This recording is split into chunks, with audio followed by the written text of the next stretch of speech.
ಎಲ್ಲರಿಗೂ ಹಾಗೂ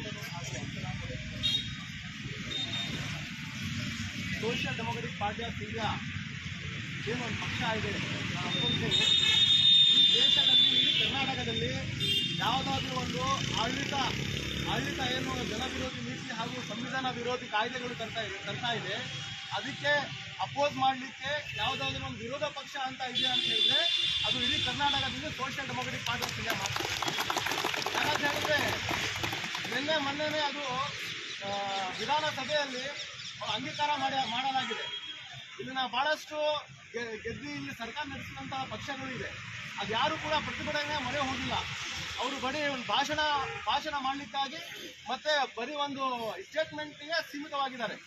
ಹಾಗಾಗಿ social democratic party of India ಇಂದು ರಾಜ್ಯಾದ್ಯಂತ ಈ ಏನು ಮಸೂದೆ ಮಂಡನೆ ಮಾಡಿದ್ದಾರೆ, ಆ ಮಸೂದೆ ವಿರುದ್ಧ ಹಿಂಪಡಿಬೇಕು ಅಂತ ಹೇಳಿ ಆಗ್ರಹಿಸಿ social democratic party of India ಪ್ರತಿಭಟನೆ ನಡೆಸ್ತಾ ಇದೆ. ಈ ಮಸೂದೆ ಏನಂತ ಕೇಳಿದ್ರೆ ನೀವು ಕೂಡ ಎಲ್ಲರಿಗೂ ತಿಳಿಸಬೇಕಾದಂತಹ ಅಗತ್ಯತೆ ಇದೆ. ಏನು ಹೇಳಿದ್ರೆ ಆರ್ಟಿಕಲ್ 25 ಇಂದ 28ವರೆಗೆ ಏನು ಧಾರ್ಮಿಕ ಸ್ವಾತಂತ್ರ್ಯ, ಧಾರ್ಮಿಕ ಪ್ರಚಾರ ಮಾಡ್ಬೋದು, ಮತ್ತೆ ಧಾರ್ಮಿಕ ಹಕ್ಕುಗಳ ಏನು ನಮಗೆ ಹಕ್ಕನ್ನು ಕೊಟ್ಟಿದೆ ಸಂವಿಧಾನ, ಆ ಸಂವಿಧಾನದ ಹಕ್ಕನ್ನು ಉಲ್ಲಂಘನೆ ಮಾಡುವಂತಹ ಒಂದು ಸಂವಿಧಾನ ವಿರೋಧಿ ಭಯೋತ್ಪಾದನೆಯನ್ನು ಪ್ರಚೋದನೆ ನೀಡುವ